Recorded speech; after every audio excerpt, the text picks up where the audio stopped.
Shalom, perkenalkan nama saya Shine Helen Ansou, NIM 2274-2010-06, kelas A122, Fakultas Hukum semester 1. Saat ini saya akan melengkapi tugas ujian akhir semester mata kuliah Bahasa Indonesia dosen pengampu Enci Jumliati Lambayang SPD MPD. Dan saat ini saya akan menjelaskan materi tentang hukum adat. Yang pertama, pengertian hukum adat. Hukum adat adalah hukum non-statuir yang berarti hukum adat pada umumnya. Memang belum atau tidak tertulis. Oleh karena itu, dilihat dari mata seorang ahli, hukum memperdalam pengetahuan hukum adatnya dengan pikiran juga dengan perasaan pula. Jika dibuka dan dikaji lebih lanjut, maka akan ditemukan peraturan-peraturan dalam hukum adat yang mempunyai sanksi di mana ada kaidah yang tidak boleh dilanggar dan apabila dilanggar maka akan dapat dituntut dan kemudian dihukum. Definisi dari hukum adat sendiri adalah suatu hukum yang hidup karena dia menjelmakan perasaan hukum yang nyata dari rakyat sesuai dengan fitrahnya sendiri. Hukum adat terus-menerus dalam keadaan tumbuh dan berkembang seperti hidup itu sendiri. Profesor Mr. B. Terhar BZN menyebutkan bahwa hukum adat adalah keseluruhan aturan yang menjelma dalam keputusan para fungsionaris. Hukum mempunyai wibawa dan pengaruh yang dalam pelaksanaannya berlaku secara spontan dan dipatuhi dengan sepenuh hati. Yang kedua, Profesor Dr. Mr. Sukanto menyatakan bahwa hukum adat adalah kompleks adat istiadat yang kebanyakan tidak dikodifikasi dan bersifat memaksa, mempunyai sanksi atau akibat hukum.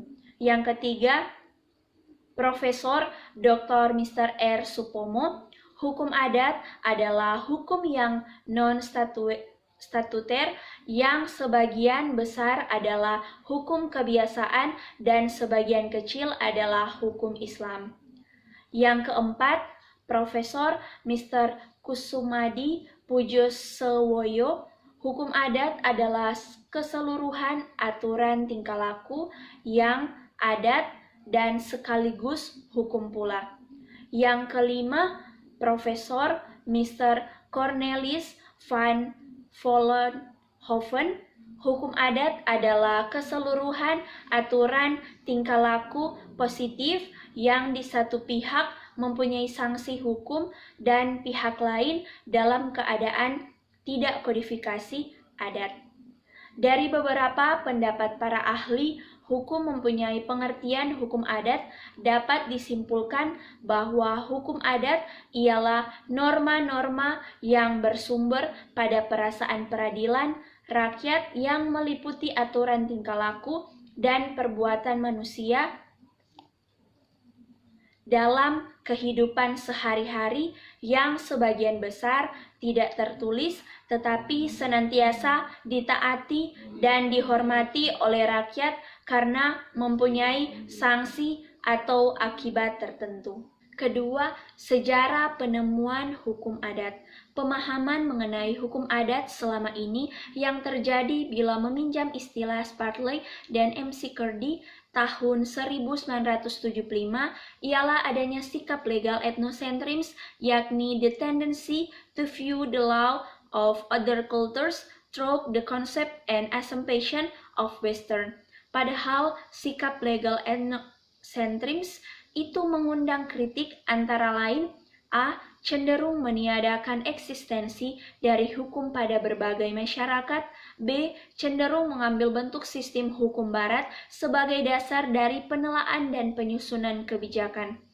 Hukum adat dieksplorasi secara ilmiah pertama kali dilakukan oleh William Marsh tahun 1783, orang Irlandia yang melakukan penelitian di Bengkulu. Semasa dikuasai Inggris, kemudian Jorge Groeny yang pertama kali menggunakan istilah adat rek atau hukum adat, dan ia sebagai peletak teori resepti, ia memandang hukum adat identik dengan hukum kebiasaan. Istilah hukum adat atau adat rek pertama kali digunakan pada tahun 1906 ketika Snow Hurgroni menggunakan istilah ini untuk menunjukkan bentuk-bentuk adat yang mempunyai konsekuensi hukum. Kemudian dilanjutkan oleh Van Vollenhoven dengan pendekatan positivisme sebagai acuan berpikirnya. Ia berpendapat ilmu hukum harus memenuhi 3 prasyarat, yaitu 1. Memperlihatkan keadaan, 2. Kelanjutan, 3. Menemukan keajekannya. Berdasarkan itu, mempetakan Hindia Belanda, Indonesia sampai sekarang. Ke dalam 9 lingkungan hukum adat secara sistematik, berdasarkan itu, ia sering disebut Bapak Hukum Adat. Ia mengemukakan konsep hukum adat seperti masyarakat hukum atau persekutuan hukum, reggemenskap, hak ulayat, atau pertuaian, Beskingsrecht, lingkungan hukum adat, adatrechtskringen. Tokoh-tokoh penemu hukum adat yaitu pertama Wilken. Wilken adalah pangreh Praja Belanda. Mula-mula ia diburu, kemudian di Gorontalo dan Minahasa Barat, selanjutnya di Sipiorok dan Madaling. Tentang semua daerah itu, ia membukukan segala sesuatu yang dilihatnya seperti tentang hak hutan diburu, hak tanah hakula di Sipirok, tentang agraria di Minahasa. Kedua, Liefring menjalankan tugasnya di lapangan hukum sebagai pegawai pangreh Praja Belanda di Indonesia. Seperti halnya dengan Wilken, ia juga memberi tempat tersendiri kepada hukum adat, tetapi ia lebih membatasi penyidikannya hanya pada satu lingkungan hukum adat, yaitu Bali dan Lombok. Yang ketiga, Snow Hurgronje adalah sarjana sastra yang menjadi politikus. Dia mendapat gelar doktor dalam bahasa Semit, rumpun bahasa yang meliputi bahasa Yahudi dan Arab. Karya utamanya yaitu The Adjahers yang terkonsentrasi pada satu lingkungan hukum. Yang ketiga, ciri-ciri hukum adat. Yang pertama, bercorak religius magis. Menurut kepercayaan tradisional Indonesia, tiap-tiap masyarakat diliputi oleh kekuatan gaib yang harus dipelihara agar masyarakat itu tetap aman, tentram, bahagia, dan lain-lain. Tidak ada pembatasan antara dunia lahir dan dunia gaib, serta tidak ada pemisahan antara berbagai macam lapangan kehidupan seperti kehidupan manusia, alam, arwah-arwah nenek moyang, dan kehidupan makhluk-makhluk lainnya. Adanya pemujaan-pemujaan khusus terhadap arwah-arwah daripada nenek moyang sebagai pelindung adat istiadat yang diperlukan bagi kebahagiaan masyarakat. Setiap kegiatan atau perbuatan-perbuatan bersama seperti membuka tanah, membangun rumah, menanam, dan peristiwa-peristiwa penting lainnya selalu diadakan upacara-upacara religius yang bertujuan agar maksud dan tujuan mendapat berkah serta tidak ada halangan dan selalu berhasil dengan baik. Yang kedua, bercorak komunal atau kemasyarakatan. Artinya bahwa kehidupan manusia selalu dilihat dalam wujud kelompok sebagai satu kesatuan yang utuh. Individu satu dengan yang lain tidak dapat hidup sendiri. Manusia adalah makhluk sosial, manusia selalu hidup bermasyarakatan, kepentingan bersama lebih diutamakan daripada kepentingan perseorangan.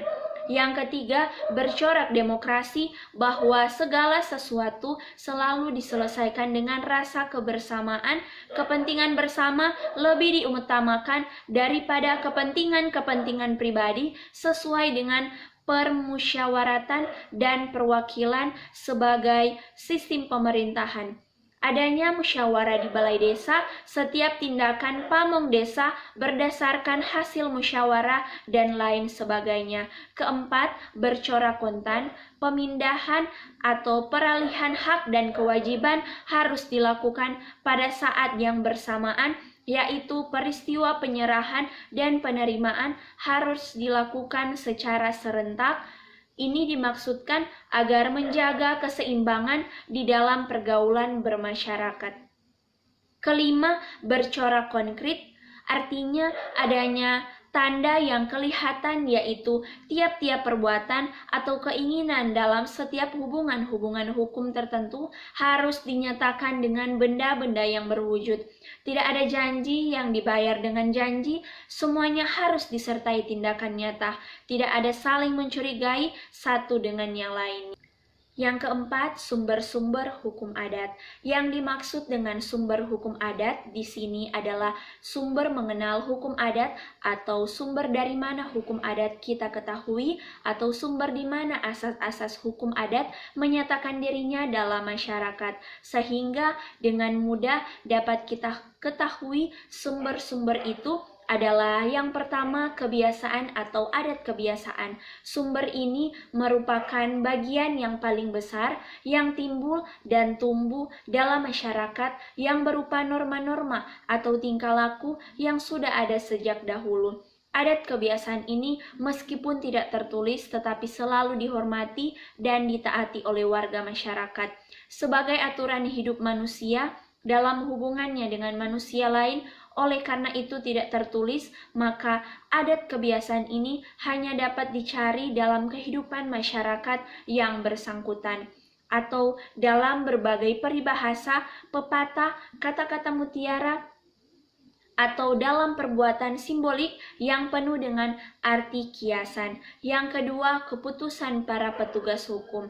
Hukum adat juga dapat diketahui dari berbagai macam keputusan para petugas hukum adat seperti kepala adat, kepala suku, hakim adat, rapat desa atau rembuk desa, dan sebagainya. Yang ketiga, hukum Islam. Norma hukum Islam atau yang lebih dikenal dengan istilah hukum fiqh juga merupakan sumber hukum adat, terutama mengenai ajaran hukum Islam yang sudah meresap dalam kesadaran hukum masyarakat yang sebagian besar beragama Islam. Misalnya mengenai perkawinan, warisan, wakaf, dan sebagainya. Yang keempat, piagam raja-raja kitab hukum adat. Hukum adat Indonesia sekarang ini ada juga yang bersumber pada hukum tertulis dalam piagam dan pranata raja-raja dahulu, seperti Pranatan Bekel dari Keraton Yogyakarta, Angger-Angger, Arubiru dari Surakarta, Kitab Hukum Ketargama dari Majapahit, Kitab Hukum Kutaramanawa dari Bali, dan sebagainya. Yang kelima, peraturan-peraturan perkumpulan adat. Beberapa perhimpunan yang dibentuk oleh masyarakat juga sering membuat ketentuan-ketentuan yang mengikat para anggotanya. Awik-awik untuk para anggota perkumpulan penggairan subak di Bali, perkumpulan kematian, perkumpulan arisan, dan sebagainya. Yang keenam, buku-buku standar mengenai hukum adat.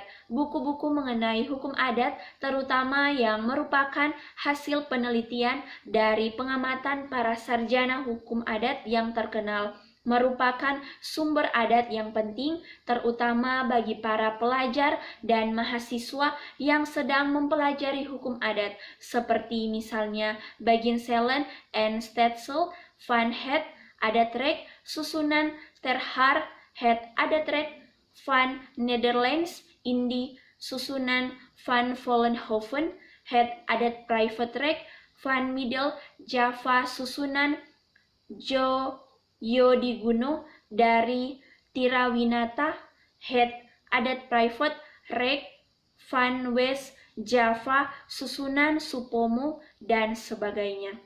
Yang kelima, asas-asas hukum adat. Di dalam hukum pidana ini terdapat beberapa asas-asas yang memiliki kompleksitas antara satu dengan yang lain. Beberapa asas-asas hukum adat yang diantaranya adalah asas hukum perorangan, asas hukum kekeluargaan, asas hukum perkawinan, asas hukum adat waris, asas hukum tanah, asas hukum hutang piutang, asas hukum adat delik. Yang keenam, lingkungan dan masyarakat hukum adat. Profesor Mr. Cornelis van Vollenhoven membagi Indonesia menjadi lingkungan hukum adat Rijksregio, satu daerah yang garis-garis besar, corak dan sifat hukum adatnya seragam disebutnya sebagai Rijkskring. Setiap lingkungan hukum adat tersebut dibagi lagi dalam beberapa bagian yang disebut kukuban hukum Rijksgouw. Lingkungan hukum adat tersebut adalah sebagai berikut. Yang pertama, Aceh, Aceh Besar, Pantai Barat, Singkel, Semeulew. Yang kedua, Tanah Gayo, Alas dan Batak, Tanah Gayo, Gayo, Lueus, Tanah Alas, Tanah Batak, Tapanuli. Tapanuli Barat, Batak Pakpak Barus, Batak Karo, Batak Simelungan, Batak Toba, Samosir, Balige, Laguboti, Lumunun, Julu. Tapanuli Selatan, Padang Lawas, Tano Sepanjang, Angkola Mandailina, Nias, Nias Selatan. 3. Tanah Minangkabau, Padang, Argam, Tanah Datar, 50 Kota, Tanah Kampar, Kelinci. Keempat, Mentawai, Orang Pagai. Yang kelima, Sumatera Selatan, Bengkulu, Renjang, Lampung, Abuk Pamigir, Pubian, Reban, Geding Tatan, Tulang Bawang. Palembang, Anak Lakitan, Jelmadaya, Kubu, Pasena, Semendo, Jambi, Orang Rimba, Batin, dan Penghulu. Yang keenam, Tanah Melayu, Lingariau, Indragiri, Sumatera Timur, Orang Banjar. 7. Bangka Belitung. 8. Kalimantan, Dayak Kalimantan Barat, Kapuas, Hulu, Pasir, Dayak, Kenya, Dayak Kalimantan, Dayak Landak, Dayak Tayan, Dayak Lawangan, Lepo Alim, Lepo Timei, Longlat, Dayak Mayan, Dayak Mayam Siung, Dayak Ngayu, Dayak Otnanum, Dayak Penyambung Punan. 9. Gorontalo, Bolaang Mongondo, dan Bualemo. 10. Tanah Toraja, Sulawesi Tengah, Toraja, Toraja Bare, Toraja Barat, Sigi, Kaili, Tawali, Toraja, Sadan, Tomori, Tolainang, Kepulauan Banggai. 11. Sulawesi Selatan, Orang Bugis, Bone, Goa, Laikang, Ponre, Mandar, Makassar, Selayar, Muna, Kepulauan Ternate. Ke-12, Kepulauan Ternate, Ternate, Tidore, Halmahera, Tobelo, Kepulauan Sula. 13. Maluku Ambon, Ambon Hitu, Banda, Kepulauan Uliasar, Saparua, Buru Seram, Kepulauan Kei, Kepulauan Aruk, Kaisar. 14. Irian, Kepulauan Timor, Kepulauan Timur Timur, Timur Tengah, Molo, Sumba, Sumba Tengah, Sumba Timur, Kodi, Flores, Ngada, Roti, Sayubima. 16. Bali dan Lombok, Bali Tangan, Pagrisingan, Kastala, Karang Asem, Buleleng, Jembara, Lombok, Sumbawa. 17. Jawa Pusat, Jawa Timur serta Madura, Jawa Pusat Kedu, Purworejo, Tunggugalguk, Jawa Timur, Surabaya, Madura. 18. Daerah Kerajaan Surakarta dan Yogyakarta. 19. Jawa Barat, Pirangan, Sunda, Jakarta, Banten. Masyarakat hukum adat. Sebelum kita mempelajari suatu sistem hukum tertentu, perlu kita ketahui terlebih dahulu susunan atau struktur masyarakat yang mempunyai hukum itu, karena bentuk dan sistem hukum yang berlaku ini merupakan pencerminan dari masyarakat yang menetapkan hukum tersebut. Susunan masyarakat hukum Indonesia dalam garis besarnya dapat dibedakan dalam 4 sistem, yaitu yang pertama, sistem hukum yang genealogis. Tunggal darah ialah suatu masyarakat hukum yang anggota-anggotanya merasa bersatu karena adanya persamaan asal-usul keturunan dan nenek moyangnya.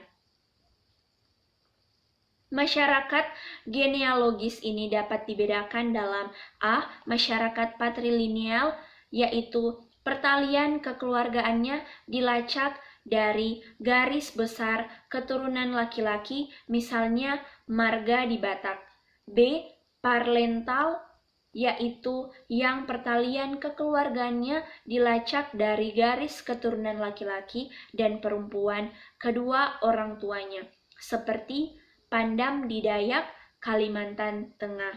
Masyarakat dalam susunan patrilinear dan matrilinear termasuk dalam susunan yang unilateral atau satu garis, sedangkan yang parental termasuk susunan yang bilateral atau dua garis. Kedua, masyarakat hukum teritorial atau tunggal daerah ialah masyarakat hukum yang anggota-anggotanya merasa bersatu karena bersama-sama menempati suatu daerah tertentu. Masyarakat yang semacam ini biasanya disebut masyarakat desa, yang mempunyai bentuk bermacam-macam, antara lain A. Desa kesatuan atau persekutuan desa, yaitu suatu tempat tinggal bersama yang merupakan pusat di mana warga desa bersama-sama tinggal dan wilayahnya sendiri, misalnya desa di Jawa dan di Bali. B. Desa serikat atau perserikatan wilayah, yaitu suatu tempat tinggal yang terdiri dari beberapa pusat yang masing-masing berdiri sendiri, tetapi bersama-sama merupakan bagian yang tercakup dalam suatu masyarakat teritorial yang lebih besar. Misalnya Kuria dengan hutannya di Mandailing, marga dengan dusun-dusunnya di Sumatera Selatan. C. Perserikatan desa-desa, Dorpenbond, ialah perserikatan beberapa desa yang berdiri sendiri dengan tujuan menyelenggarakan kepentingan bersama, misalnya Perserikatan Desa di Bali dalam mengatur masalah pengairan sawah-sawah dan sebagainya. Ketiga, masyarakat hukum yang merupakan campuran dari kedua sistem di atas, jadi mempunyai bentuk genealogis tetapi juga teritorial. Misalnya marga di Tapanuli yang menempati suatu daerah tertentu, Nagari di Minangkabau yang di dalamnya terdapat Paruik dan Jurai, dan genealogis Kurai di hutannya di Batak, dusun di daerah Rejang, Bengkulu, dan sebagainya. Keempat, masyarakat hukum yang berdasarkan pemufakatan ialah suatu masyarakat hukum adat yang terjadi karena adanya kehendak bersama dari para anggotanya untuk menyelenggarakan kepentingan bersama, misalnya Subak di Bali, Dharma Tirta di Jawa, dan sebagainya. Yang ketujuh, kedudukan hukum adat. Warga negara Indonesia asli masih berlaku hukum adat. Keadaan semacam ini masih berlaku sampai sekarang karena adanya Pasal 2 Aturan Undang-Undang Dasar 1945 yang menegaskan bahwa segala badan negara dan peraturan yang ada masih langsung berlaku selama belum diadakan yang baru menurut Undang-Undang Dasar ini. Undang-Undang Dasar 1945 memang tidak mengatur secara tegas bagaimana sikapnya terhadap ketentuan hukum adat yang masih berlaku dalam masyarakat. Namun, pada dasarnya masih mengakui perlunya hukum dasar yang tidak tertulis Lihat penjelasan Undang-Undang Dasar 1945 berbeda halnya dengan Konstitusi RIS dan Undang-Undang Dasar 1950 yang tegas-tegas mengakui berlakunya hukum adat, seperti tercantum pada Pasal 31 Konstitusi RIS, Pasal 32 UUDS yang menegaskan bahwa setiap orang yang ada di daerah negara harus patuh pada undang-undang, termasuk aturan-aturan hukum yang tak tertulis, dan kepada penguasa-penguasa yang sah dan yang tidak sah. Bahkan dalam pasal 146 Konstitusi RIS, Pasal 104 UUDS ditegaskan bahwa segala keputusan kehakiman atau pengadilan harus berisi alasan-alasan dalam perkara hukum, harus menyebut aturan undang-undang dan aturan hukum adat yang didasarkan dasar hukum itu. Meskipun Undang-Undang Dasar 1945 tidak mengatur secara tegas tentang berlakunya hukum adat, namun MPRS nomor 2 MPRS 1960 menegaskan bahwa pembangunan hukum nasional harus diarahkan kepada homogenitet hukum dengan memperhatikan kenyataan-kenyataan yang hidup di Indonesia, harus sesuai dengan haluan negara dan berlandaskan hukum adat yang tidak menghambat perkembangan masyarakat yang adil dan makmur. Dalam GBHN 1993, TEP MPR nomor 2 MPR 1993, meskipun secara tegas menjamin berlakunya hukum adat, namun digariskan bahwa pembangunan hukum ini dilaksanakan melalui pembaharuan hukum dengan tetap memperhatikan kemajemukan tatanan hukum yang berlaku dalam masyarakat, terutama dalam lingkungan hukum adat mereka, sedang mengenai materi hukum yang digariskan oleh GBHN tahun 1993 untuk ditaati oleh masyarakat. Tidak hanya materi hukum tertulis, melainkan juga materi yang tidak tertulis yang berlaku dalam penyelenggaraan segenap dimensi kehidupan bermasyarakat. Di samping kedudukan hukum adat sebagai hukum yang tak tertulis ini disebutkan pula dalam Undang-Undang Nomor 19 tentang Pokok-pokok Kekuasaan Kehakiman LN 1964 Nomor 107 yang telah diganti dengan Undang-Undang Nomor 14 Tahun 1970 juga tentang Pokok-pokok Kekuasaan Kehakiman LN tahun 1970 Nomor 74 yang dalam pasal 23 ayat 1 menegaskan bahwa segala keputusan pengadilan selain memuat alasan-alasan dan dasar-dasar putusan itu juga harus memuat pula pasal-pasal tertentu dari peraturan yang bersangkutan atau sumber hukum tak tertulis yang dijadikan dasar untuk mengadili. Dengan adanya ketentuan tersebut di atas yang harus ditaati oleh semua hakim yang mengadili perkara pada semua lingkungan pengadilan, maka hukum adat mempunyai kedudukan yang kuat karena hukum adat yang sebagian besar tidak tertulis itu tidak hanya dapat dijadikan landasan untuk mengambil keputusan, melainkan juga dianggap setaraf dengan hukum yang tertulis. Dengan menyebut istilah atau sumber hukum yang tidak tertulis, berarti hukum adat sendiri tanpa hukum tertulis sudah dapat menjadi landasan untuk mengambil keputusan hakim. Dan saat ini saya ingin mengajak adik-adik dan teman-teman sekalian untuk bergabung di Universitas Pembangunan Indonesia Manado. Universitas Pembangunan Indonesia Manado beralamat di Jalan RW Monginsidi 5, Kecamatan Malalayang Bahu.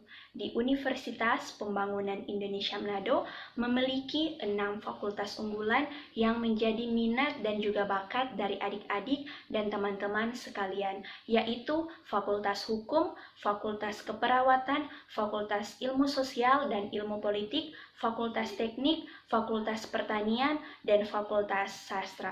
Saya bangga menjadi bagian mahasiswa di Universitas Pembangunan Indonesia Manado. Mari bergabung bersama kami di Kampus Merdeka Universitas Pembangunan Indonesia Manado. Demikian pembahasan materi tentang hukum adat. Terima kasih, Tuhan Yesus memberkati.